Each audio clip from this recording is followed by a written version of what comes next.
Good evening, GT. He's also an alumnus of CMC, so we're all the CMCites today, right? Over to Dr. Professor GT to conduct the session. The plan will be like this. Initially, Dr. Divyansh will present the case, and it will be like a case discussion. And we will try to make it brief to finish in 30 to 40 minutes. And after that, there is a presentation by Divyansh. During the case discussion, we will have the other two discussants also giving their comments, and that will be part of the discussion. Okay. Over to GT. Yeah, today is taking topic approach to vomiting, which is very common. The simpler the topic, the more complex the question is going to be. Can you be a little louder or closer to your computer? Without wasting much time, I'll call upon Jens to start his talk. Yeah, we can hear you.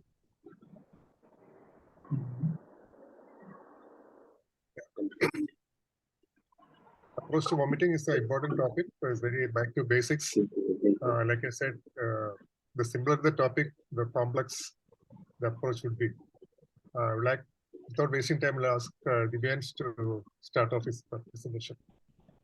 Good evening, faculty. I'm Dr. Divyansh, and I'll start with the Divyansh, upload your slides, please. You share the screen. Yes, sir.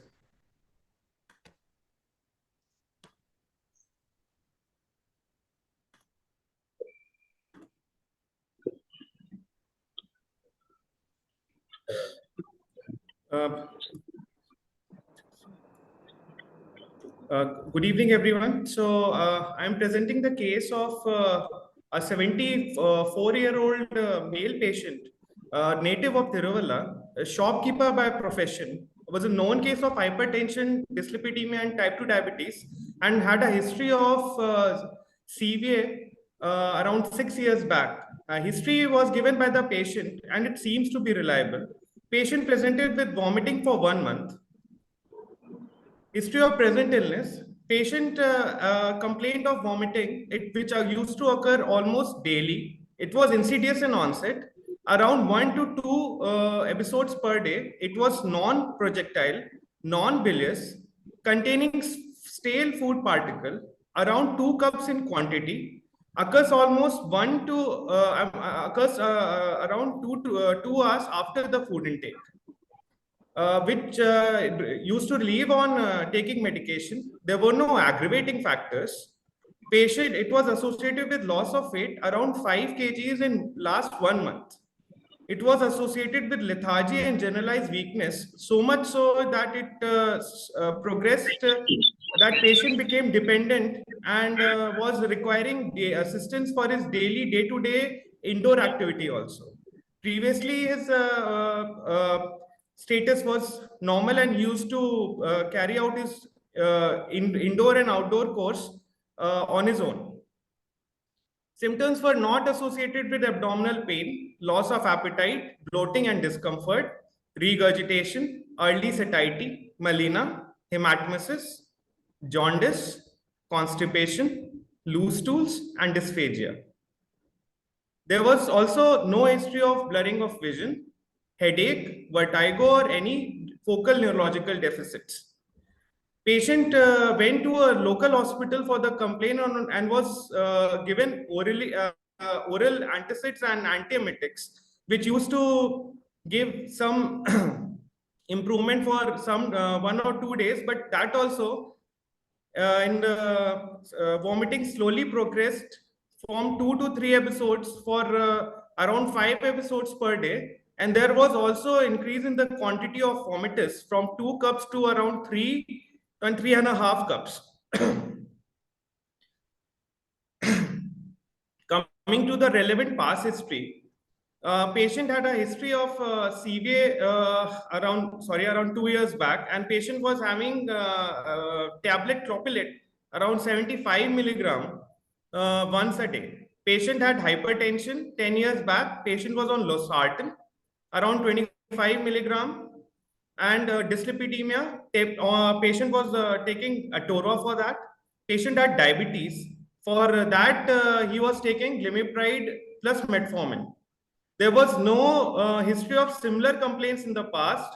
Long hospital stay, thyroid diseases, pancreatic diseases. There was no history of any surgery in the past. Family history, no history of any GI malignancy, any other bowel disease, diabetes, mellitus in the family. Personal history, patient has been a smoker since 40 years. Pack years amount to around 20 pack years. Patient is non-alcoholic, non-vegetarian by diet, no altered bowel and bladder habits, no history of any high-risk behavior. Diet history, patient used to consume around 1 plate of rice, 1 to 2 chapatis per meal with fish or chicken curry with salad, which now decreased to half a plate in last 15 days. But appetite is intact. Patient says that he eats less. Patient eats less because he has a fear of vomiting. Patient is of low socioeconomic status according to modified Kupuswamy scale. So coming to the summary, a 74-year-old man, hypertensive. Divyansh, can you go to the second slide? Yes, sir. This is a training session. Okay. Now we have Dr. Krishnakumar and are you there? Krishnakumar? Previous slide. What's the previous slide? Show the previous slide. First one. Divyansh, first slide, please. The next No, one. second. Okay. Just that the patient seen the histories, it seems to be reliable and all should not be mentioned, okay? And you never, chief complaints, you do not start with a comorbidity. Chief complaint is vomiting for 1 month. That's it. Okay, ma'am. Okay, so Divyansh, you got the point. Yes. That is, in a classic presentation, you don't say non-case of hypertension, dyslipidemia, etc. We have a subheading for past history. So we leave it to that. Unless this hypertension, dyslipidemia, diabetes, etc. is so important that this seems to be part of the present illness, you don't mention it. Okay. Mentioning a non-case of liver disease, a non-case of IBD, ulcerative colitis, or Crohn's disease, and continue to have problems related to that illness, it is very significant. But other comorbidities, if it is present and seems to be unrelated to the present problem, you can just mention in the history of past illness. Okay. Okay, sir. Okay. And again, seems to be reliable is a little unsure. Okay. Okay, sir. Yes, sir. Next one. Now, Krishnakumar, you have heard the history, no? Do you want any further clarification on the history? Or do you think that there is any further clarification needed on the history? Sir, like how many... Sir, sir, can you go to the second slide? Sir, like... okay.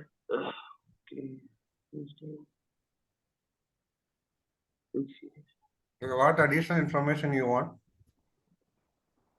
This vomiting will be insidious and onset, okay?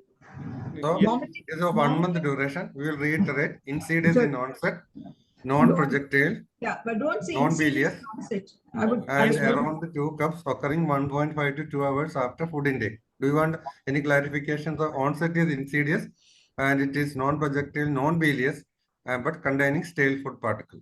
So the issue is that Divyansh, did he notice a stale food particle from the day 1 or only towards the fag end?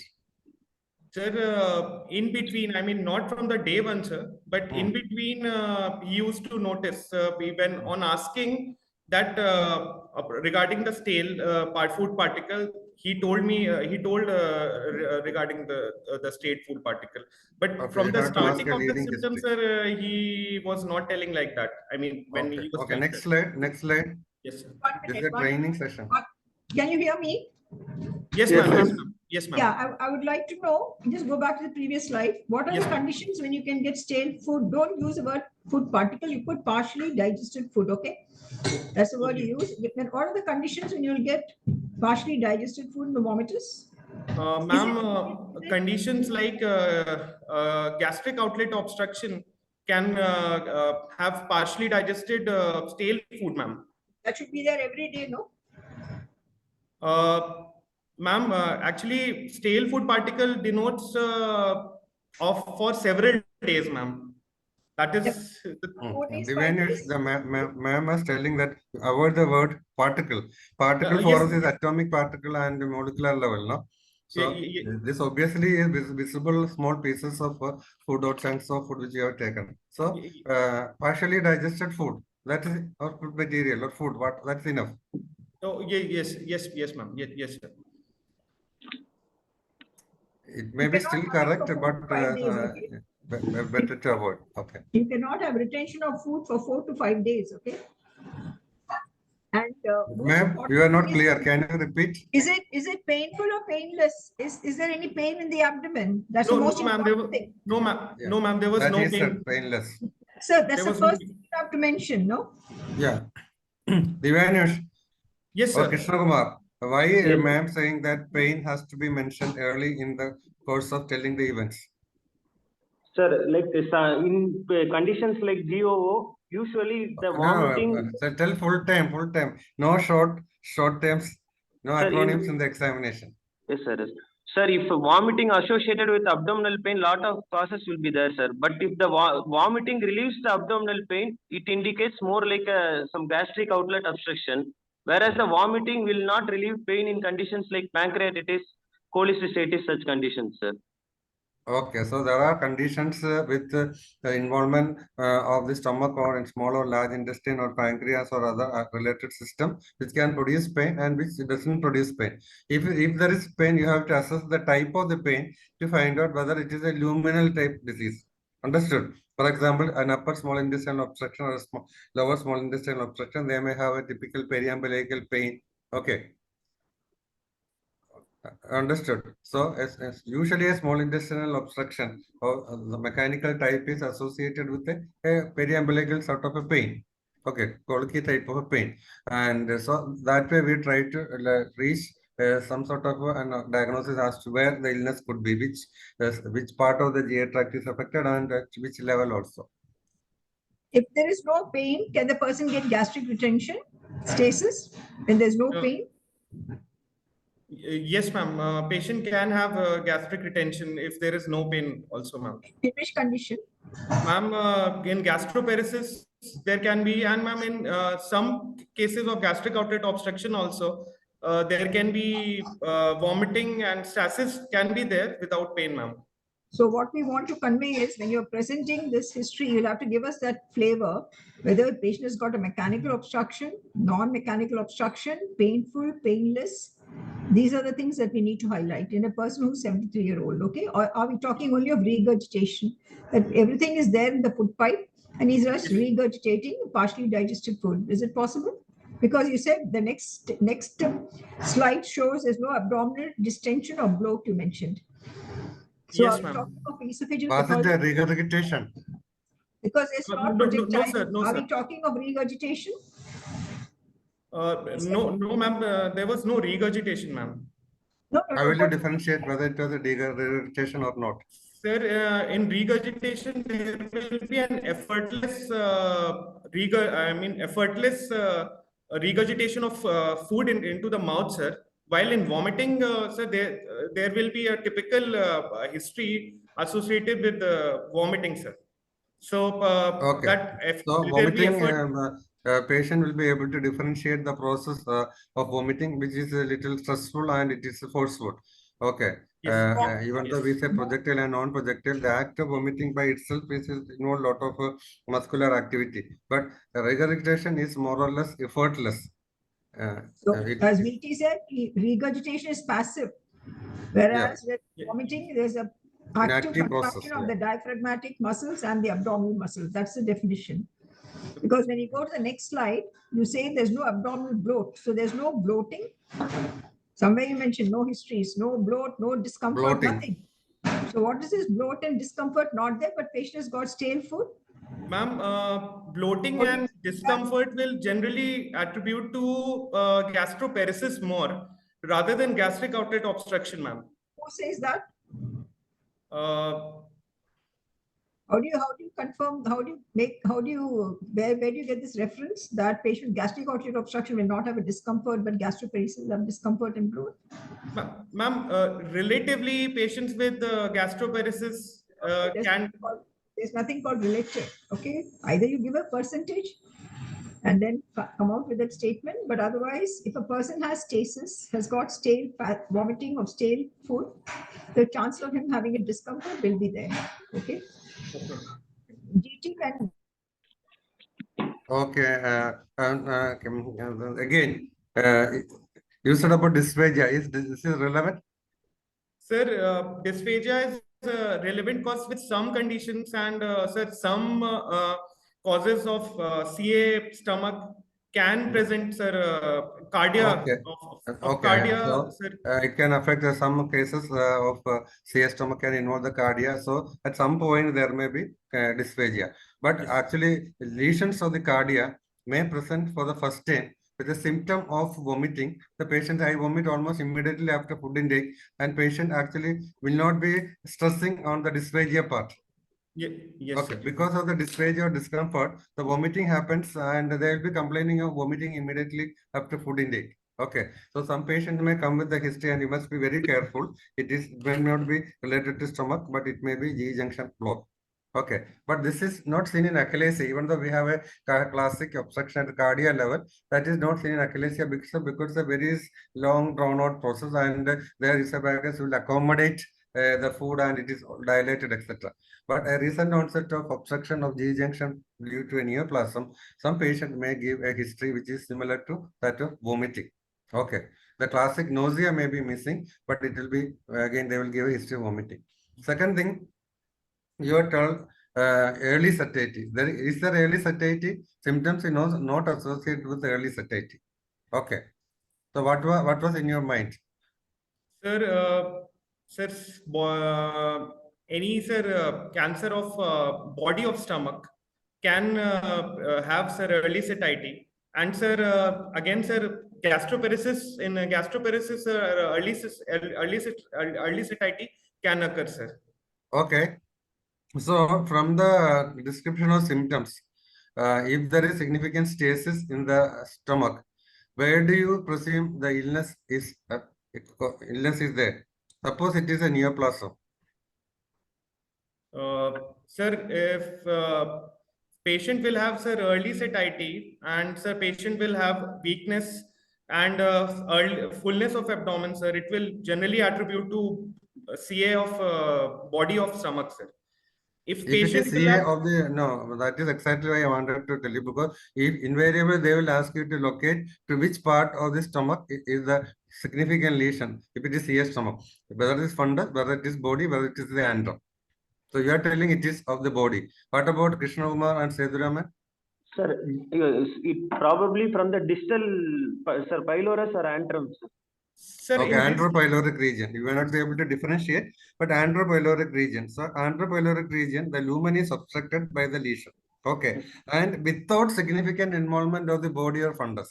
If the body or fundus is involved, they would have had actually early satiety and probably vomiting or discomfort immediately after food intake. The stomach will not distend at all. Okay. So if the significant involvement of the body or fundus, they will have these symptoms. So we can say probably there is not much significant involvement. We can't say totally involved because a part of the stomach of the body or fundus still can be affected, but not a significant portion of the fundus or body is not involved. Okay. Now, can you clinically differentiate between a gastroparesis and a mechanical gastric outlet obstruction? sir, in mechanical obstruction, sir, again, sir, the features of bloating and No, fullness. both that will be because I would like to say that in a gastroparesis, you have the entire stomach which is dilated and lying without much peristalsis. Okay, so there are chances of bloating and probably will be more in them.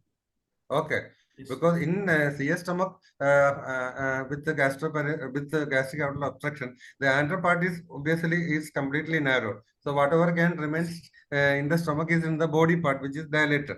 Okay. So in a gastric stasis, probably the stomach can accommodate more fluid and undigested food than in a CS stomach. Okay. And second thing, on examination, can there be a difference? Sir, mechanical causes, sir, pallor will be present on examination, sir. I mean, relatively, I mean, more patients, sir, pallor will be present. No, I am asking about abdominal examination, more specific, because anemia and all are not specific. You know, a person with diabetes mellitus long-standing can also have a CKD and he can have anemia. So I can argue in that way. He is having renal disease, long-standing diabetes, neuropathy, and anemia. Okay. Sir, mass can be present in epigastric mass can be Okay, present. on physical examination, if you get a mass, okay, agreed. Good Yes, point. Any other thing? Sir, Divyansh, on What inspection, else? sir, yes, sir. What is before he that? palpates, no, before he palpates, anything else? Can you say something on inspection? Okay. Also, Joe Thomas was asking you on VGP or- inspection. In Sir, visible gastric What do you look for in the abdomen of a patient with the suspected gastric outlet obstruction? What do you look for? Anybody can answer. Sir, visible gastric peristalsis can Again, no short forms. Okay. visible gastric peristalsis. Gastric peristalsis. So, peristalsis actually shows what? Peristalsis shows that the portion of the stomach, some portion of the stomach is still able to contract very well, and Yes. it is trying to overcome the obstruction by vigorous activity. That's what on a distended stomach. Normally, we won't be able to see. There is peristalsis, we won't be able to see all those things. No, it's a distended stomach, and with the ability to have the gastric peristalsis. Okay. So will that be there in a patient with a significant gastroparesis? Sir, No, answer this question. Will there be a significant gastric, visible gastric movement or VGP or visible gastric peristalsis in a person with a gastroparesis?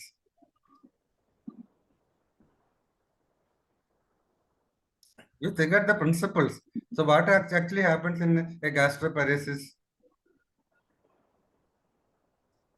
Krishnakumar. Sir, there will be, sir, multiple mechanisms, sir. One is gastric accommodation will be lost, sir. Then there will be neuropathy, enteric neurons which are supplying will be neuropathy, sir. Then the gastric. No, that's a theory. That's the theory. What's the end result? Clinically, What's the end result? So it actually gastroparesis means what is paresis? It's a paralysis. Paralysis No. of stomach. When you say in neurology, when you discuss neurology, paresis is partial paralysis. Okay. Full paralysis is equal paralysis. A partial one equal paresis. Okay. So this is practically the stomach is not able to contract. Okay. The peristalsis is so weak. So it actually, there will be stasis because the stomach is not able to send its content or expel its contents through the pylorus. So there will be stasis. The stomach dilates. Okay. So the classic VGP, if usually present, it usually suggests a mechanical one, and the other one, the stomach could be distended because it is dilated. Okay, but this is the thing. Another any other physical finding of gastric outlet obstruction on physical examination? Succussion splash, sir, will be present in gastric outlet obstruction. So what are the caveats of succussion splash? Sir, we'll ask the patient to have water, and after 2 hours of the water intake, we'll use with the help of the stethoscope. We'll put the stethoscope. What's the normal gastric emptying time? Sir, around 4 hours, sir. Okay, and is it the same for fluids and solids? No, sir. Fluids generally, sir, the emptying is early, sir. Somewhere, sir. Any idea? Half an hour to. Yeah, within 15 minutes itself, the fluid can drain completely. Yes, okay. And the solids, depending upon the content, the chemical type.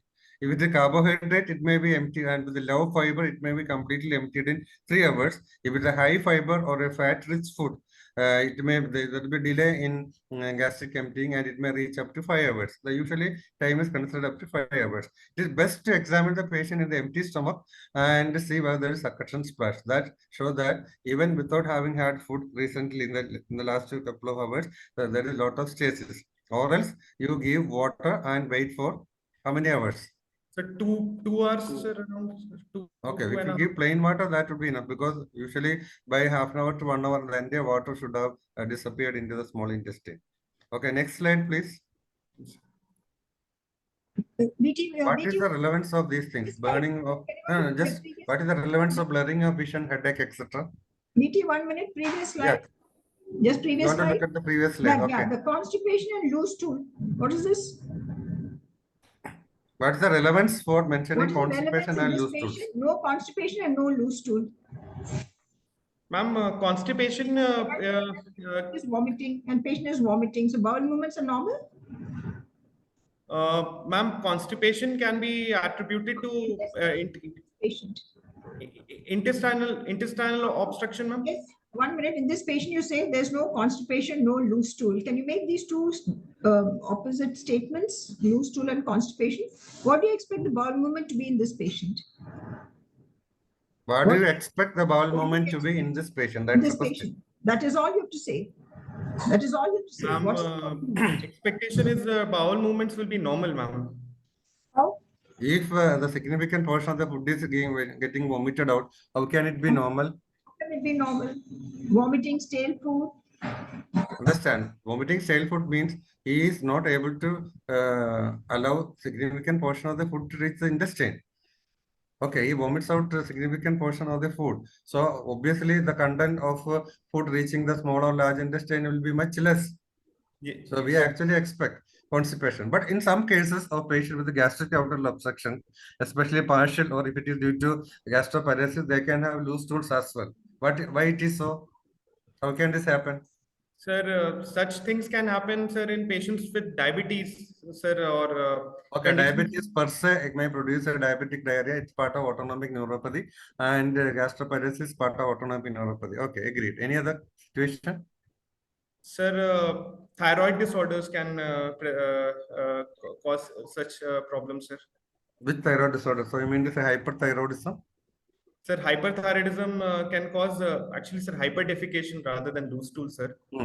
But you won't be able to explain the gastro. They may have some systemic symptoms, but vomiting in the usual hyperthyroidism is rather unusual, I would say. What is the term hyperdefecation? Ma'am, well-formed stools. I'm not this hyperdefecation. I'm not certain. Maybe I missed on the this terminology, hyperdefecation. Yeah, you use that terminology. Okay, so in a patient with non-mechanical gastroparesis, maybe of many months, they can have, and if the acid production is less, they can have SIBO. That means small intestinal bacterial overgrowth can occur, and this may contribute to the loose stools in a patient with the gastric outlet obstruction. Okay. For some person, the ulcer disease may be due to Zollinger-Ellison syndrome, and it may be complicated, and there may be stricture at the duodenum, and they may have outlet obstruction due to the ulcer and its stricture, and they may have diarrhea due to the secretory part of the illness, that is due to the gastronoma. One other issue, you mentioned there's no hematemesis or melena. Is it possible that the patient is having occult GI bleed? How would you know that? Ma'am, occult GI bleed features on examination, ma'am. We can have on history taking. Hematemesis or melena is overt, but can he have an obscure GI? Can he have an occult GI bleed? How would you get the history? Ma'am, patient can have greenish. I mean, occult. Patient won't be able to tell you, no? Yes, sir. What is the occult GI bleed? See, hematemesis and melena are the ones the patient complains you. Occult bleeding is a situation where patient is not aware Not aware. Of course, there are rare situations where patient does not notice, but otherwise, patient is not able to find out any change in color of the stool, either red or black or whatsoever, because the quantity loss is less than perhaps 100 ml or 70 ml, so it doesn't color the stool as much. So, but still there is a leaking of blood, smaller quantities on a continuous or a daily basis, so that they will present with what symptom? Sir, generalized weakness, lethargy, features of history of anemia related to Very anemia. clearly, anemia. Symptoms So of how anemia. will you differentiate nutritional anemia from occult GI bleed? Ma'am, So- nutrition. How will Ma'am, you differentiate anemia of an occult GI bleed versus nutritional anemia? Ma'am, nutritional anemia will have, ma'am, other features like. Not necessary. Not necessary. Okay, ma'am. A CA colon right cecum will have only occult GI bleed. Yes. How will you differentiate nutritional anemia, iron deficiency versus occult GI bleed?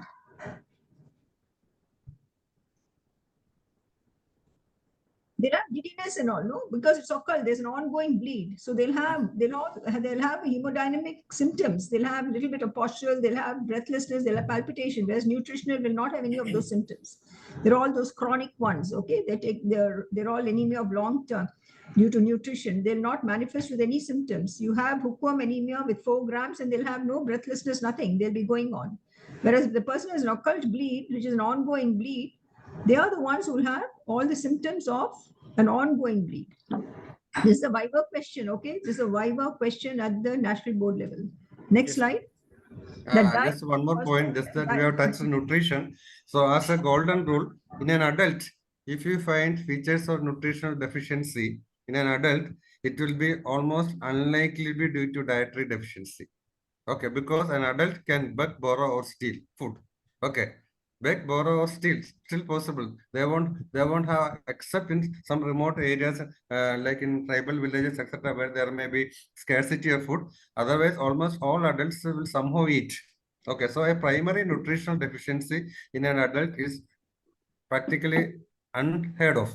If there is a nutritional deficiency, it has to be secondary to some disease process. It has to be secondary to some disease process. The primary nutritional deficiency generally affects in the children, very young people, where they are dependent on the elderly people for food. Okay, only what type of food the elderly people, parents or relatives give. Second one is mentally moribund patient who is again fed by somebody. Okay, so they are not able to decide on what type of food they have to eat. So they may be okay. So extremes of age and persons or mentation is not correct, and they're dependent on others for food. And if the care given is not adequate, they may be getting the same type of food, not a mixture of food, so that nutrients are. So the rule number 1 is, if there's a there's a question that many adults will have vitamin B12 deficiency. I think most of it is maybe due to vegans alone may have B12 deficiency. What we are having is vitamin D deficiency, which is very common. Okay. Professor George Thomas was telling something which I think he did not complete. Professor George Thomas, please. He was bringing in intestinal obstruction. So how do you differentiate between small bowel and a large bowel, say left colonic obstruction and upper gut obstruction from the history?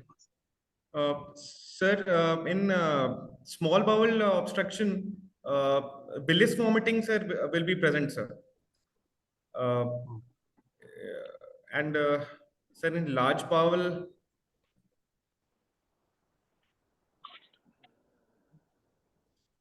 sir, actually in large bowel, basically patient will have predominantly constipation, and sir, sir, patient will present with acute abdomen, sir. Not Which necessarily one? person more with constipation. Acute abdomen is an acute process. There can be a subacute or a chronic, because acute intestinal obstruction are due to different causes. Subacute intestinal obstruction is also. We also have a chronic type of intestinal obstruction. So there are different types. The question was, how will you differentiate between small and large gut obstruction? Clinically, can you differentiate? That is from the history on physical examination. Whenever you are asked the question, the way to answer is from the history and from physical examination. And of course, by investigation also, we can differentiate. History, is it possible? Yes, sir. Yes, sir. The In history was, but this history, is partly there right. will be. The large bowel usually presents Okay, one person at a first. time. The can develop upper GI, I mean, vomiting will be much later. So there are other symptoms of abdominal distension, absent peristalsis, etc. What are the other symptoms?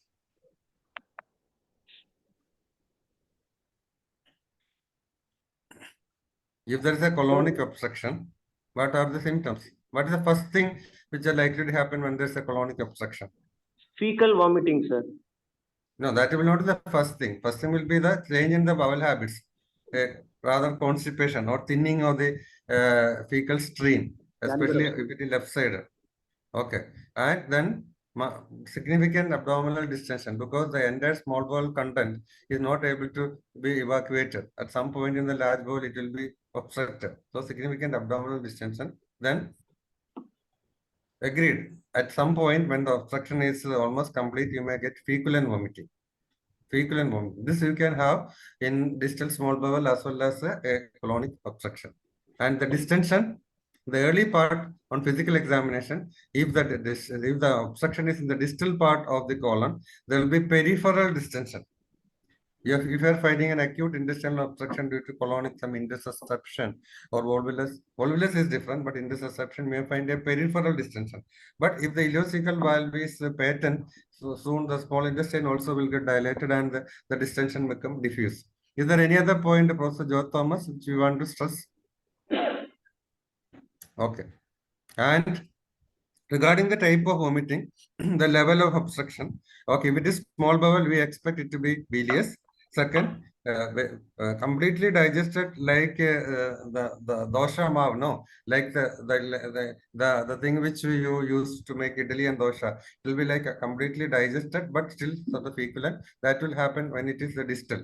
In the proximal small intestine, it will be partially digested. Stomach again partially digested. Large volume in upper GI. In upper GI, proximal GI, it will be large volume. Because you have the salivary juice, the gastric juice, the biliary, pancreatic, all the juices. So it will be a large volume, proximal gut.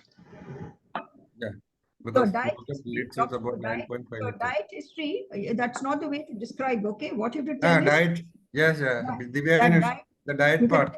You cannot take half a bowl, half a tomato, half of this thing and all that. Diet one, okay. Probably this much chicken curry, masala, etc. is not required. But we can say the person, if there has been change in the quality of food, for example, a person with the dysphagia taking solid food, change out to semi-solid and liquid. If that quality change is there, you have to mention. Second, the quantity in forms of calories. That is what you have told. In form of how much calorie she was taking pre-morbid and how much calorie is this being taken now. And that's a calorie deficit, because if there is weight loss, we want to find out whether it is due to the calorie deficit or it is due to something else, because that part is important. And go to the past history of illness. Yeah, use the commercial name of drugs like clopidogrel and atorva to be avoided. Okay. Use only pharmacological name. Okay, sir. Okay, because clopidogrel and atorva should not be used in exam. Okay, sir. Okay, sir. And just to go through the other things. Next slide. Okay, why blurring of vision and all? Sir, since patient... Is it relevant, Sethuraman? Sir, to rule out the neurological cause of vomiting, blurring of vision, headache, or labyrinthine disorders. But food vomiting, cranial cause. There are many conditions affect nervous system which can produce. Okay. And another thing, going to the local hospital and probably you can just finish.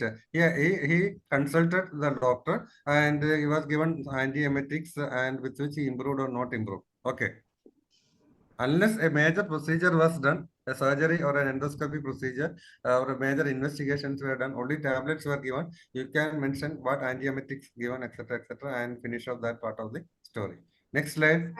And the last one is the cup, it can be a cup of 50 ml, a cup can be 100 ml. A cup is something which I was also not too happy. So that cup and all is not the right terminology to be used, okay? It is during history taking, Divyansh, yes, you may identify which cup they are trying to say and approximately find out the volume in terms of ml, and it would be better. And a standard one will be to say this much, this much ml is what they are vomiting out, and it will look more professional way of telling it.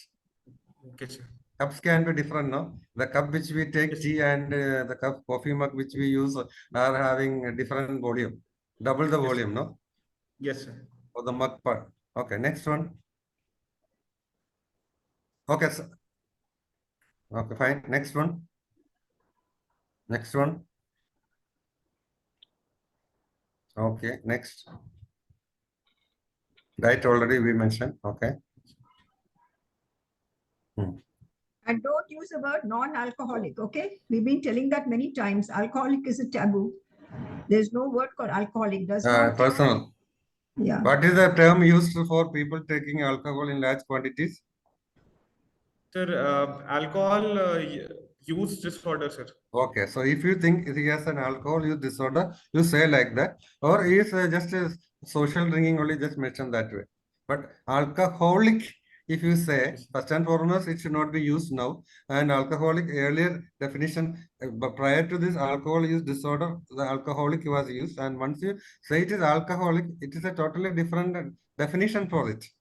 Yes. It's a person who is addicted to alcohol or dependent on alcohol with so many morbidity, physical, psychological, social, familial, etc. So many factors are there. So maybe if it is significant enough, you use alcohol use disorder. Okay. Otherwise, it has a social drinking. That's all. And at the end of the personal history, I've been telling many times, after finishing the whole history, you say no altered bowel habit and bladder habit, you know. After finishing the whole history, finishing socioeconomic, you're coming to the syndromic, and then you say there's no altered bowel and bladder. Supposing he had diarrhea, would you bring that in the personal history? No, ma'am, ma'am, we generally in the present. 1 minute. Suppose he had dysuria and he had diarrhea. Would you bring that in the personal history? No, ma'am. We'll put it in the history of present illness. Then why do you bring this bowel and bladder habit as a personal history in the personal history? Yes, I mean, you've finished the whole history and you've come to alcohol, smoking, and high risk behavior. And then at the end of it, you say the bowel and bladder is normal. Supposing it was abnormal, will you bring that in the personal history? Then you should bring, no? Then you should bring the history in the if bladder and bowel is personal history, then again the history has to be revised here and mentioned once again, right? Yes, ma'am. So there's nothing personal about a bowel and a bladder, okay? In literal meaning, there's nothing personal. What is personal to a person is his habit, his smoking, his alcohol. He chews beetle, high risk behavior. They're all very personal. It is something very personal to that particular individual. Bowel and bladder is common to all. It's common to every human being. But alcohol is not common. Smoking is not common. High risk behavior is not common. Because if you were to say personal history, bladder and bowel, then every time you have to mention even the disease state. I've already mentioned about the diarrhea and the bowel habit in the earlier history. You have to improvise on your history a lot, okay? The terminology, you're non-vegetarian by diet. Non-vegetarian is non-vegetarian. And you finish the diet history, and again you're mentioning the personal history. So just see that these things don't happen, okay? You understood? You've already finished the diet history, and again in the personal history you're coming non-vegetarian by diet. It's not personal to him. Diet is again common to everyone. Dr. VT, I think just inform, just Ask the convey patient the symptom of cytophobia. Sir? Because you said here the person has started to reduce the quantity of food intake, but you said the appetite is well preserved. Yes, sir. Why? Sir, sir, as of now, sir, appetite, possibly it's the just 1 month has Is the crossed. patient afraid of eating? Yes, sir. Patient specifically tells that he might have vomiting since it was progressive. So, sir, he is afraid of eating food, sir. But his appetite is intact, sir. Okay. So yes, appetite is intact, no feeling of early satiety. Okay. Two Yes, sir. things which you are committed. Okay, come, let us hear your summary.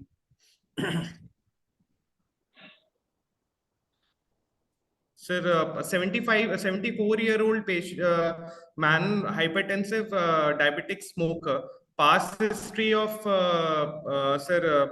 CVA and diabetes and dyslipidemia, having vomiting 2 to 3 hours after the food, stale food, and with history of weight loss and lethargy, with no history of GI bleed, any neurological disorder. Sorry, sir, just by mistake again I'm diabetes really is sorry, coming. sir. I'm really sorry, sir. By mistake I've written With the ECOG performance scale of 3. 3. Okay. So what do you, where do you think is the lesion? Sir, as of now, sir, the lesion looks, I mean, in the stomach, sir. Okay, the After discussants, are you happy with the summary? Krishnakumar, are you happy with the summary? Sir, sir, could have mentioned non-bilious vomiting with the stale food vomiters Okay. and history of Non-bilious vomiting significant. would have given some addition because you have omitted it out here. Okay, non-bilious. So having non-bilious vomiting with the stale food. Okay, with the history of weight loss and lethargy. Without any neurological symptoms, with a comorbidity like that. Okay, so what is your differential diagnosis? You have a next slide showing differential diagnosis. So,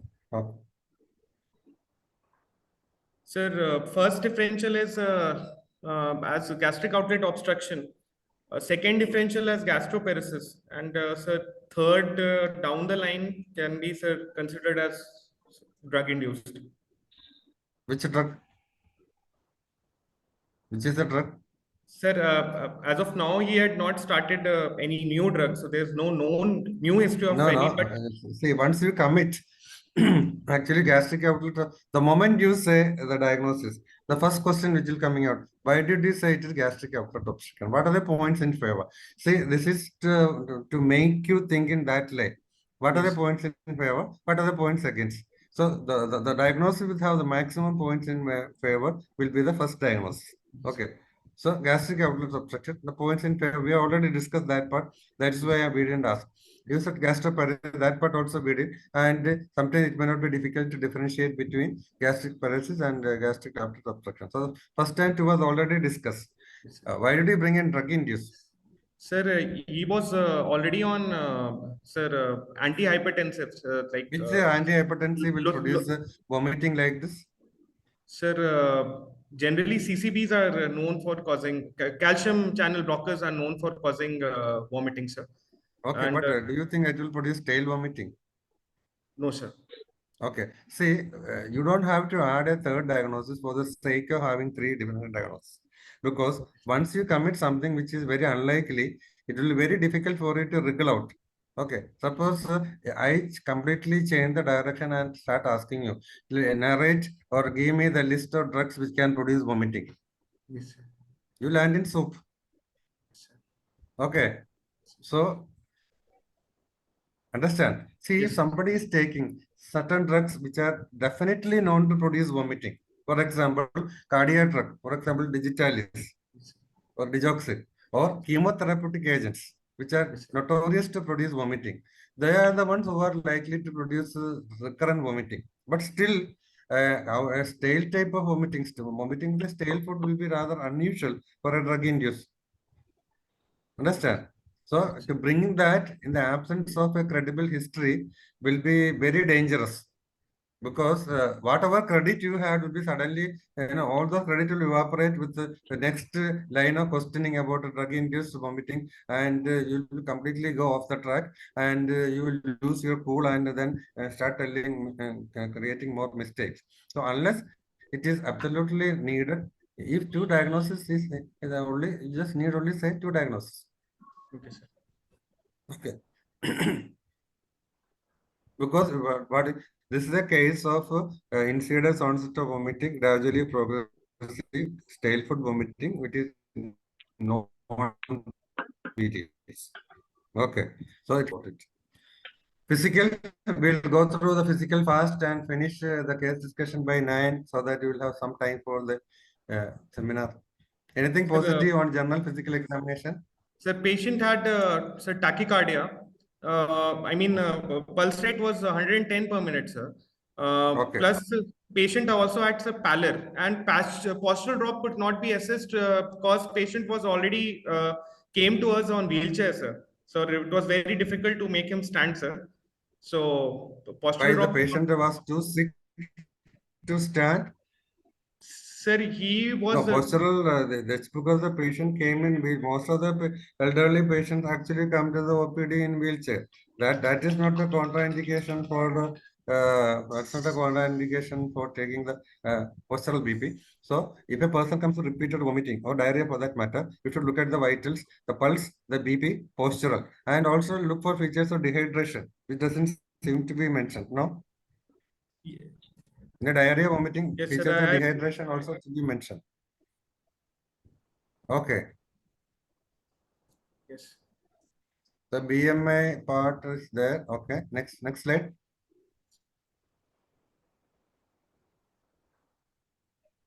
Next one. How many months has he been wasted like this? 16.2 BMI. How many months? 1 month, no? Sir, The history is only ma'am, 1 month. What 1 was month, it- ma'am. Not what was his weight prior to 1 month? How much Ma'am, is he the lost- Remember the weight. loosening Ma'am, of 1 month? If it is, then it's malignancy, no? 16.2. Can you go back to your summary slide and the differential diagnosis?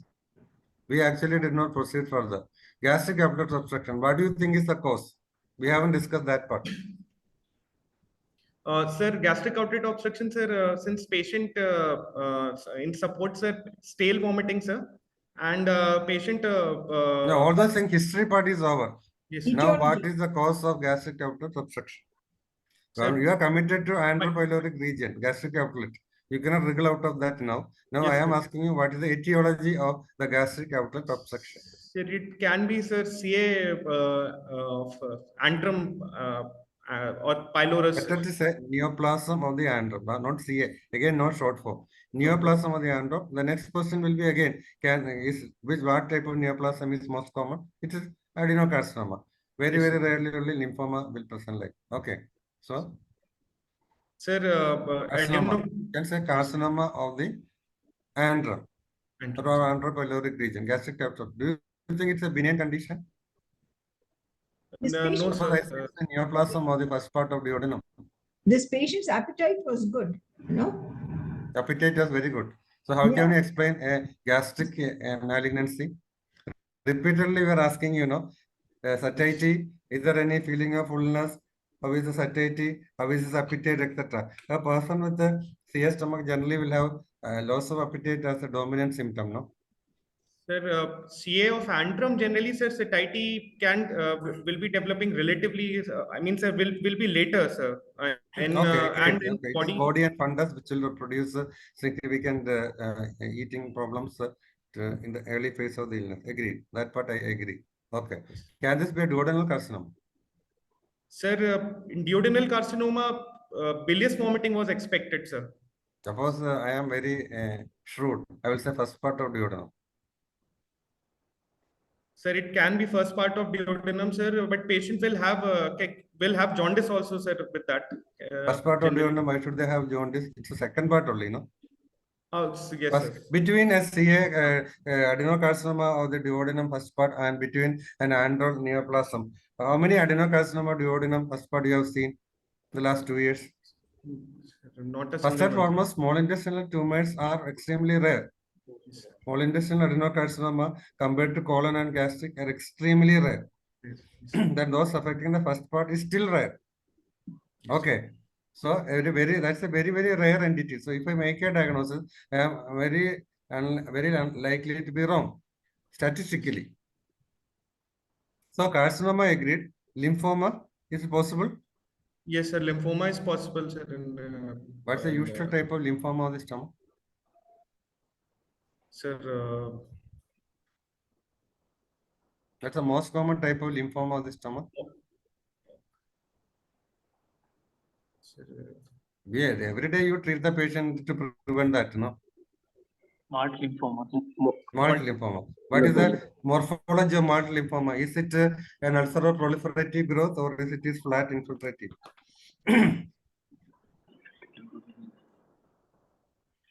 Unless there is an ulceroproliferative nature or or a proliferative nature, you cannot produce a mechanical obstruction, no? Yes, sir. yes. Okay.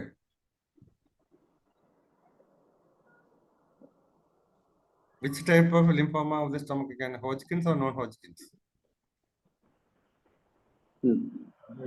How often you get a Hodgkin's involvement of the GI tract? Which is more common, NHL or Hodgkin's? Non-Hodgkin's. No, you have to be very bold and you have to be prompt. A delay in answer also, you think that you have to think and then you are trying to guess, etc. These are the fatafat it should come. Okay, we are trying to assess your general depth of knowledge. Okay, because see, practically clinics is to assess you and then take a decision for the examiner to take a decision whether you should pass or not. So we will be indirectly checking your knowledge by asking multiple questions. Okay, it may be related to the case, sometimes it may be theoretical. Ma'am, can we finish off the case? Because No problem. I was only concerned about the severe marasmic type of 13.7. No, so I'm just wondering what was okay, his. you just physical exam. That was only clarification I wanted. And on examination, anything positive? Anything positive? Ma'am, Okay, tachycardia we agreed. Systolic BP 110. Anything else? Positive. Abdominal examination. We are interested in the abdomen. Professor George Thomas was asking about the inspection of the abdomen. yes, sir. Inspection, actually, anything? So it was normal, sir. Examination. What? You said pulsation, but you didn't say about visible gastric peristalsis. So visible peristalsis, it should be mentioned. Okay, that's the only negative thing we are actually looking for, or positive thing. Visible peristalsis. Okay. For abdominal distension, especially an upper abdominal distension and visible peristalsis. These are the two things we are interested in the inspection. Palpation, obviously, mass. Okay, percussion, auscultation. Okay. Next one. So what is the diagnosis after examination? What is the diagnosis? Did you look for succussion splash? Yes, sir. Sir, it was not present, sir, at that time. So if the patient has not taken food recently, in the last 2 hours, it still can attempt to do succussion splash, but it may not be perfect. But if you are seeing the patient early in the morning and the patient has not taken food, okay, that will be valid. But generally, patient will come to the examination hall after taking food. So it may not be possible to give the importance to this finding. What is the significance of Okay, bowel? ma'am has asked you the question. What is the diagnosis? What is the significance of Anything, bowel? one more physical examination is missing. What is that? Sir, first is, sir, visible Krishnakumar. Sir, saline loading test we could have done, sir. No, No, no, in the no. initial No clinics, one you does would be allowed to do all those things. No one does this test. Okay. Okay, No one and does nobody this. does it. That's it. It's a theoretical test. Okay. Just a What theoretical. physical finding is missing? Important one. And it is detrimental also, if you don't mention Notes, it. any notes, any lymph Show the nodes? next slide. Show the next slide. You mentioned about lymph nodes and all, no? Rectum. This is what I want. Why do you want to do a rectal examination? No growth. You're looking for a growth. Why do you want to do a rectal examination? He has no bowel symptoms. Would you look for a growth? Are you justified in doing a rectal examination? Divyansh. Sir, gastric carcinoma, sir, metastasis can be there, sir, in the Be bold and say that. We want you to be pouch. bold to commit that. All Yes. patients where intra-abdominal malignancy, a rectal examination is mandatory because there can be pelvic deposit. And once you Pelvic. detect pelvic deposit on a rectal examination, the stage of disease changes suddenly. Yes, sir. You don't require even a CT. The stage is, it's a peritoneal metastasis already. No? It has gone beyond the confines of the organ. It will give you so much clue that therapy, radical treatment will be out of question because that will have a lot of importance in your discussion of the management if rectal pelvic deposits are found. Okay, so that's the importance. We are not looking for And a of growth. course, in this case, yeah, we are not looking for a growth in this patient. Okay, we are not looking for a growth. And the last one, CNS. This is not the way to mention. Okay, you have to mention clearly, starting from higher mental function. Cranial nerves are normal, motor system normal, sensory system normal, reflexes normal, gait normal, movement normal. This is not the way to present, moving all 4 limbs and all that. Even if it is a short case or a long case, it has to be a complete workup because this patient has had all the neurological problems. And where is fundus examination? And nutritional status, sarcopenia index, frailty index, sarcopenia score, nothing has been mentioned except for the BMI. Very important. You said patient is on the wheelchair. Those are the important things that you have to mention, because in the management, you have to maintain the nutrition in this patient. He's vomiting. You have to maintain the nutrition. So we need to know the sarcopenia score and the frailty index. I think it's a mandatory, no, for all chronic liver disease patient and all patient with the nutritional deficiency, weight loss, and especially a chronic GIT problem. This assessment of sarcopenia and frailty is now routine thing. Okay, not a special thing, it's a routine thing. Second, fundus examination. This particular case, you may still wriggle out saying that stale vomiting. I strongly think of gastric pathology. But if it is non-stale vomiting and CNS pathology is very likely, you have to examine the fundus as well. Okay, and tell optic fundus normal. Okay, because that will give you some additional points. If you don't mention it, again the examiners will sort of nag you because not looking for it. Okay, don't take it. We are very tough with you, because unless we point out these things, we may tend to forget it. Okay, so during the training and teaching will be little tough, because our policy is that those who are cured in the fire will not wilt in the sun. Yes. Okay. Okay, next. Sir, labs. Okay, is there anything important in the lab? Sir, Hemoglobin severe is very anemia. low. Okay, severe anemia is there. What type of anemia? Sir, peripheral smear showed, sir, microcytic hypochromic And anemia. serum albumin is also 2.6. Yes, sir. Okay, that means profound nutritional problems. Plus platelet count was, sir, 5.9, sir. That was one more thing. That is strange. How do you explain that? Sir, Is it IBD causing andro pyloric or duodenal involvement? Then my duodenal first part and all become important. might, sir. Okay, very unlikely. We will try to find out. Go fast through the investigations. What was the peripheral smear? Ma'am, peripheral smear showed moderate. Peripheral smear showed microcytic hyperchromic with all different types of normocyte, erythrocyte, acanthocytes, etc. Probably patient was on iron as well. Okay, so mild thrombocytosis. So mainly microcytic hyperchromic with some thrombocytosis. What was endoscopy report? Ma'am? What was the endoscopy report, doctor? Ma'am, this was there was a large ulceroproliferative growth in the antrum, ma'am, and then scope could be negotiated with difficulty. So your history is deceptive. Your history has not come to the diagnosis we wanted. Okay. So just be careful with the history taking. It's not possible that the appetite is very good in this patient, and then there is weight loss. His BMI is only 37. So all these things, just be careful when you're taking the history. It has to conform. Anemia, that 4.5, that's what I said, occult bleed. That history is very, very important. If you had just gathered that anemia history, you would have come to a diagnosis. Because you spoke of hematemesis and melena. What we are interested in is occult bleed. And as you see the patient's marasmic, you will see him 4.5, you will see him pale. You put a direct question and ask him, do you feel tired? Are you able to walk? How long have you not been able to walk? Do you have palpitation? Do you have breathlessness? At any time, have you found a black stool in your motion? All this will give you a clue. And this 4.9 has to be, it is not within 1 month. It will last 3-4 months, you will be losing the weight. Nothing is 1 month. This patient will be suffering for the last 3 to 4 months. Okay. Okay. I think you have made a good attempt to present the case. There are some points which need improvement. Over to Professor GT for his comments. Professor George Thomas.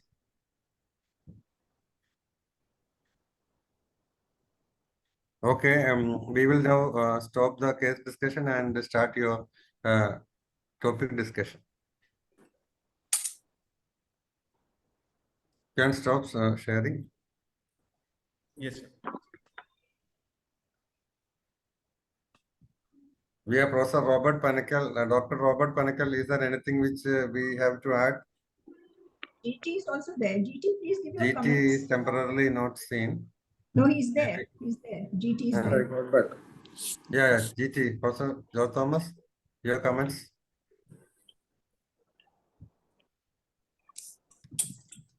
Now we will go to the topic discussion. Divyansh, you can share that slide. Sir, can you see, sir? Yeah, we can see. Put it in a slideshow mode. Yes. All the others, other than those who are the active faculty and the discussants, please keep the video and audio in the off position. Audio in mute and video switch off position. Okay, start please. Slideshow mode. Yes, sir. So basically, sir,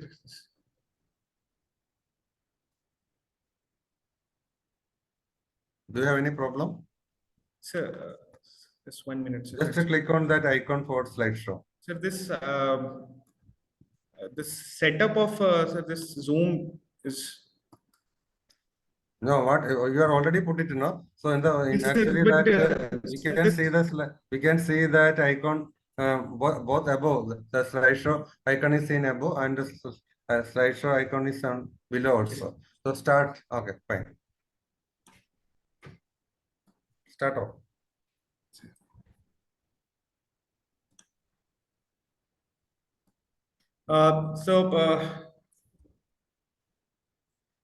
Yes, everything is good. We start. yes, sir, but, sir, it's not moving, sir. The slides. Slides Got not stuck. moving. Okay, you do one thing. On the left lower part of your screen, there will be One the minute. forward arrow. 1 minute. Just click over the slide. The next slide will come. Click over the slide. Okay, ma'am. Yes, ma'am. It is coming now. Thank you, ma'am. It's coming. So introduction. Basically, this complex reflex serves a defensive function to expel noxious chemicals from upper GI tract. Oddly, not all mammals possess this reflex. Rodents and rabbits, basically, they lack this reflex. 40% of the mammals have. Coming to the definition, for nausea is an unpleasant subjective sensation of impending vomiting, can be associated with salivation, anorexia, perspiration, disinterest in ongoing activities. Retching or dry heaving consists of spasmodic respiratory movements. Hello? Yes, please. Yes, sir. Retching or dry heaving consists of spasmodic respiratory movements with glottis closed. When part of the emetic sequence, retching is associated with intense nausea and usually, but not invariably, culminates to the act of vomiting. Vomiting or emesis is a partially voluntary act of forceful expelling gastric or intestinal contents through the mouth. This can occur in isolation, but is often part of the emetic sequence that includes nausea and retching and requires central neurogenic coordination. Regurgitation is the effortless reflux of gastric contents into the esophagus that sometimes reaches the mouth, but without the forceful ejection of typical of vomiting. Coming to the pathophysiology, vomiting is basically caused via different tracts consisting of GI tract, vestibular system, chemotrigger zone, cortex, and thalamus. We'll first look at the different receptors which are responsible because of that the pharmacological therapy is dependent upon. So as far as the cerebral cortex is concerned, the triggers are anticipatory emesis, pain, fear, or anxiety, or raised intracranial tension. GABA receptors and H1 receptors act there on the vomiting center. From the vestibular apparatus, H1 and muscarinic type of first receptors act. For chemotrigger zone, D2, 5-HT3 and neurokinin 1 receptors act. Then for GI tract, ingested toxins and gut luminal distension, again 5-HT3, NK1, M1, D2 and cannabinoid 1 receptors act. This is the diagrammatic picture showing the various tracts. So as we have discussed the 4 pathways, coming to the vomiting center. So basically it is a reticular formation of the medulla, not well defined, but somewhat scattered and controls the different components of the vomiting act. Rather than being a distinct anatomical area, this is considered more a functional zone or a signal generating area in the medulla and comprises a reticular formation and nucleus tractus solitarius. The pathophysiology continued. So when the brainstem gets activated, comes into motion through all the different receptors pathways which we have discussed.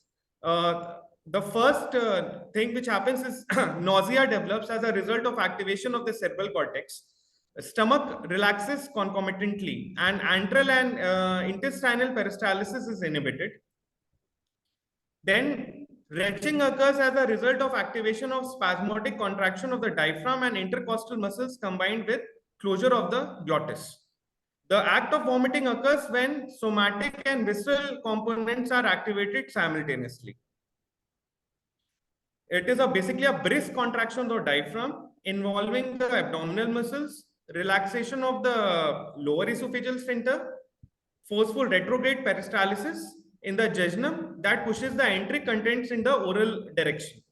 To be noted is that gastric muscles basically are not involved in the act of vomiting, in the act of expulsion. Simultaneously, protective reflexes are activated, that is, soft palate is raised, respiration is momentarily inhibited, glottis is closed to prevent pulmonary aspiration. Then other reflexes like cardiac arrhythmias, passage of gas and stool rectally, and hypersalivation can occur concomitantly. Coming to the evaluation part, we have to note, keep in the various points in the history, like the onset, whether the vomiting is projectile or non-projectile. Timing is very important. The nature, volume, and associated symptoms. So coming to the features that may suggest a specific cause, while description of the vomiting, a partially digested food for several hours after meal, we have to consider diagnosis as gastroparesis and gastric outlet obstruction. Bilious emesis considers small bowel obstruction or pseudo-intestinal obstruction. Morning emesis before breakfast, we have to consider uremia, alcohol ingestion, increased intracranial pressure. Episodes of severe unrelating vomiting, consider cyclic vomiting syndrome and cannabinoid hyperemesis syndrome. Associated symptoms can be of very important, holds a very significant role. So headache, vertigo, and focal neurological signs, we have to localize our differentials to the central nervous system. Then intermittent abdominal pain that improves after vomiting, we have to consider small bowel obstruction. Weight loss, we have to consider malignant diseases. Then past history, drug history, and history of addictions to be taken. Coming to the physical examination, we have to look for the various grade. First of all, the vitals, then various grades of the dehydration that can be calculated in percentage. Then general physical examination, we have to look for jaundice, lymphadenopathy, skin examination for skin turgor and features of dehydration and other features, tremors and lid lag. Coming to the systemic examination, GI, succussion, splash, bowel sounds, and gargling and rigidity in cases of acute vomiting. Respiratory examination, features of aspiration, like creps and crepitations and bronchitis. Neurological examination, any focal deficit, features of papilloedema or visual loss. Now we'll be dividing the vomiting into two subtypes, like acute and chronic as far as investigations are concerned. So urine pregnancy tests in fertile females and the routine blood investigations. Then medication and toxin levels if they are available. Then imaging, we have to do cross-sectional imaging, ultrasound and X-ray to be kept in mind, endoscopy and explorative laparotomy. Plus, for neurological examination, cultures, lumbar puncture can be taken. And definitely, if intra-abdominal infections are to be considered, we have to send for cultures. In case of chronic vomiting, the diagnosis, all the acute causes, the investigations in consideration should be considered in chronic vomiting also in the workup, if required, and according to the history and examination. Esophageal manometry, measurement of gastric emptying, cutaneous elastography, anteroduodenal manometry, autonomic function tests, and histopathological studies can be considered in chronic vomiting. So this is basically the algorithmic picture of approach to vomiting.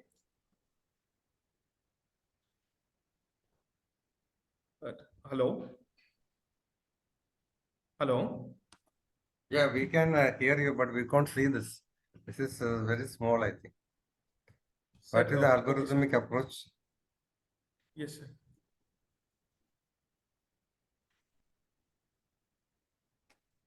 So basically, first we have to decipher whether the condition, whether the vomiting is acute or chronic. So if acute is there, then we have to definitely correct the dehydration, hypotension, and electrolyte imbalances. If female patient is there, then we have to go for pregnancy test. And if we are suspecting a GI obstruction, then cross-sectional imaging should be considered. In the case of chronic vomiting, sir, chemotherapy and radiation therapy history should be taken. That should be the foremost this thing. Then for GI infections, we have to send cultures, and for after taking the drug history, if drug-induced, we are considering a drug-induced vomiting, then we have to go for the toxin levels. And if you are considering a neurological cause, definitely brain and MRI, CT, and plus lumbar puncture and is required. So this is a very long list of causes of vomiting. Sir, should I read it, or should I switch to next slide, sir? It will be ideal if you say acute onset, chronic, so that if there's any difference between the etiology, we can find out. Okay. So basically, what are the subheadings and subheadings? Okay, so the first, the first is definitely the abdominal causes, which should be kept in mind. Then, sir, drugs in. No, mention at least abdominal one. Yes, sir. So abdominal ones are mechanical obstruction, like gastric outlet obstruction, and small bowel obstruction, motility disorders like gastroparesis, functional dyspepsia. Then other intra-abdominal causes like acute appendicitis, acute cholecystitis, acute hepatitis, acute mesenteric ischemia, Crohn's disease, gastric and duodenal ulcers, pancreatitis and pancreatic neoplasm, peritonitis and peritoneal carcinomatosis, retroperitoneal and mesenteric pathology. Then coming to drugs, digitalis, digoxin, and chemotherapeutic agents should be kept in mind. Definitely, it's a long list. So, but considering the chemotherapeutic agents like cisplatin, methotrexate, and vinblastine, these drugs should be considered. Plus, coming to the infection part, generally it is related to the acute part of vomiting, acute gastroenteritis like viral, bacterial. Then definitely food poisoning, which is caused by the toxins of the bacteria, can be considered in infectious causes. While in metabolic and endocrine causes, diabetes mellitus and hyperthyroidism can be considered, and the various other causes. Nervous system.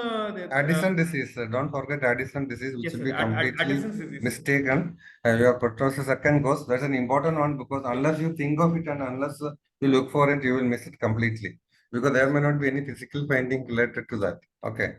So this could present with the repeated vomiting, and it could be even sometimes seasonal or episodic. So Addison, you should not miss? Sir, Almost all endocrine disorders are there, no? yes, sir, almost. So most importantly, diabetic ketoacidosis. That's the one I think in the then chronic kidney disease. These are the two things one should always keep in mind in GA practice. Distance also. Yeah, distance. Yeah. These three things we should be always looking for those things. Yeah.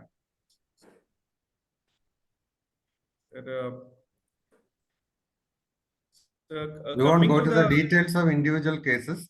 We won't go to the details of the individual or management, but it's an approach to the problem. So statistically, if somebody present with an acute onset of vomiting less than 5 days, okay, what all things you will consider? That is what we are interested. Sir, We would like to know whether it is vomiting alone or vomiting with other associated symptoms like abdominal pain, fever, diarrhea, okay, or jaundice, all those things. So diagnosis depends upon the associated symptoms with which we make a diagnosis. And chronic or recurrent vomiting, again, we will also have to look at the associated symptoms, the features of the disease like nutritional features like weight loss, anemia, or there could be weight loss due to the primary disease as such. Okay, then other features, whether it is gastric, small or large intestine or other areas involved, depending upon the symptomatology, we have to take a clinical decision and then investigate accordingly. Do you have any further slides? Sir, I have the individual illnesses we won't cover or look at the management. But just certain clarification I want to have. You said about multiple investigation like manometry, gastro. Just come to that slide. Yes, sir. So measurement of gastric emptying. What are the tests you will do? Sir, we'll basically radio nucleotide studies, sir, we consider, sir. Yeah, we even discussed some historic test. Somebody was telling about saline Lodando. Even though nobody does it, theoretically one may have to know. Okay. So what are the various methods by which you assess whether there is gastric stasis? Sir, measurement of gastric emptying, sir, we do, sir, then for gastric manometry can be, sir, taken account, sir. Gastric manometry will only tell you about the ability of the stomach muscles to contract, no? And it is not being practiced in most of the centers. So what are the available tests to assess gastric emptying? One you told. Autonomic function test, sir. No, that will only tell us autonomic nervous system is affected, but not gastric stasis. What are the specific tests of gastric emptying or gastric stasis or disorders of gastric emptying? What is the basic overnight fast? If you aspirate by putting a rails tube, how much fluid you will get? Krishnakumar, Sethu. Yes, sir. Doing gastric scintigraphy. Gastric no, simple thing in the word. Okay, one is basic gastric secretion overnight after overnight fast. So I think about 200 ml if you find it is considered abnormal. Nowadays nobody does it. Okay, what are the simple available investigations to find out whether there is a disorder of gastric emptying? What is the one which is commonly used? Sir, both of you mentioned scintigraphy. Scintigraphy, sir. Solid. Yeah, scintigraphy. Scintigraphy is the thing which is being used because okay. What are the other tests which are technically we can use other tests? Gastric emptying breath test and wireless motility capsule test. Okay, wireless motility capsule test assess the gastric motility. Yes. Then ultrasound actually can find out the gastric volume and ability of the stomach to empty its contents. Okay. In olden days, people even used to do barium meal to assess whether there is stasis. But nowadays, nobody is doing that. Okay, so the classic one is by scintigraphy. Yes. What is electrogastrography? Sir, in this. Okay, so Divyansh first. Yeah, sir, in this basically, sir, we It's like, sir, ECG only. I mean, it's basically But it's it known is as not being practiced on a routine basis, more of a research in places where they do this. Of late, some modified electrogastrography apparatus has come to the market. I read about in American Journal of Gastroenterology a couple of issues back that a modified version is coming, but still I think it's not easily available in the market. Androduodal manometry technically possible, other autonomic tests. What is the histopathology you will look for gastric outlet obstruction? Sir, basically, I mean, this, sir, we look regarding the morphology of the muscles, sir. If there's thinning of the muscles are present, So how do you take biopsy from the muscle of the stomach? And for which diagnosis you are going to take this? For malignancy. Which one? For ruling out malignancy. Any myopathic disorders Myo- of the gastroparesis, sir. Okay, Myopathic the disorder. usual condition you take biopsy is when there is suspected malignancy. Okay. Malignancy.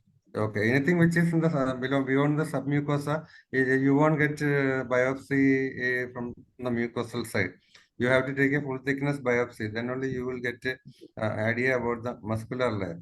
And usually that is possible only by surgery or laparoscopy. And generally we won't look at gastric muscle biopsy for all those things. Do you think of any entity where there is a primary muscular disorder of the stomach producing gastroparesis? Amyloidosis or sclerosis. Amyloidosis. Okay, amyloidosis can produce infiltration. Okay, but the Sclerosis. usual chronic Ischemic- idiopathic,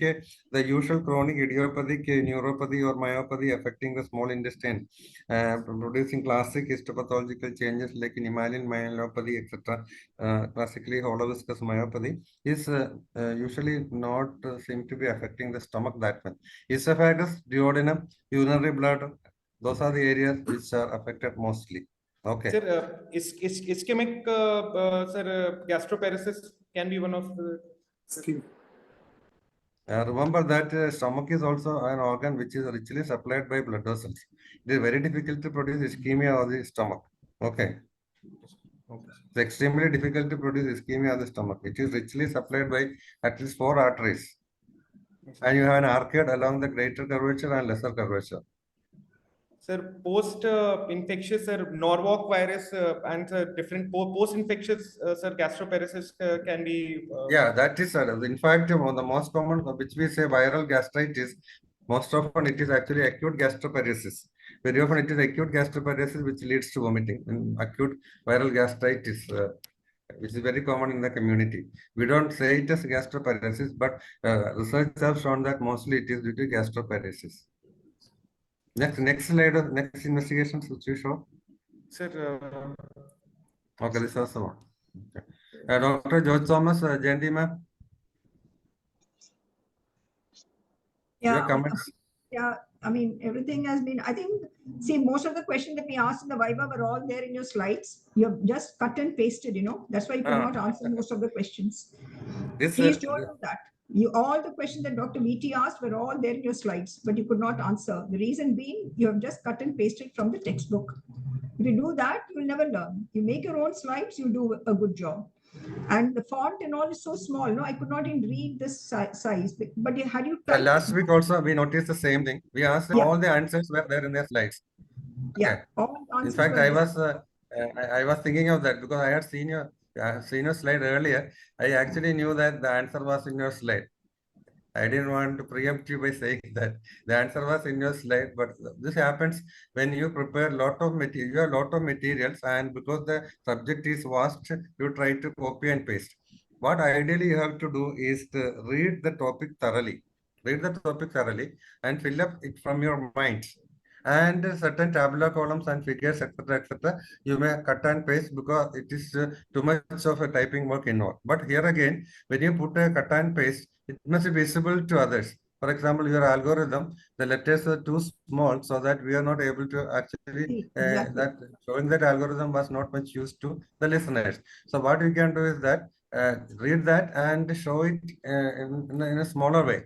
We can put various arrows and that then now the PowerPoint has a provision to have multiple horizontal, all these chart, all those can be made in a PowerPoint without much difficulty. You need only type it.